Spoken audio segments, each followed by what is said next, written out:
बात मानी करम बरत हम नवमी के सब तैयारी कई ले बानी।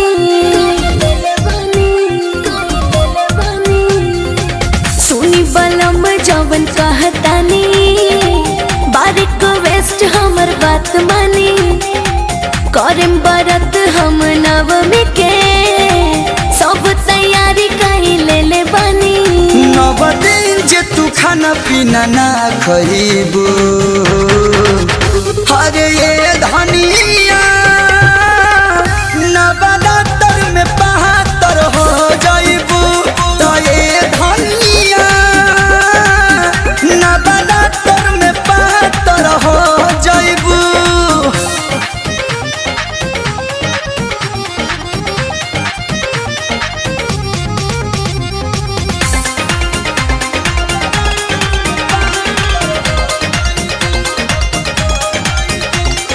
तोड़ी जनी दिल फील बुझी ना हमार बाटे कहीं से सर धाई लागल जी। 9 दिन रात पूजा पाठ हम करब रहब मैया के सेवा में जागल जी। तू तो हो घर भर के दुलारी रनिया भारी काम बट कोइल फलहारी रनिया नइखे जो मैनेज कैसे करे पइबू हरे धनिया नवरात्र में 72 हो जाइबू तो ये धनिया नवरात्र में 72 हो जाइबू।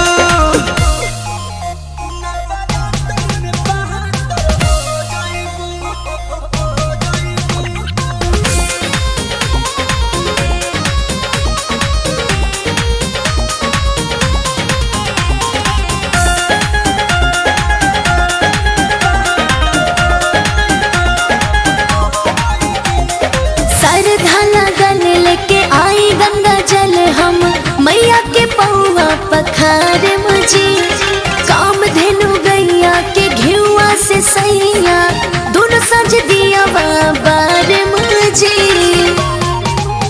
हम करत देखी धनी हो बहाना मैया रानी के त पूजेला जमाना कलू रोशन कुछ कही तू तो अपन गईबू।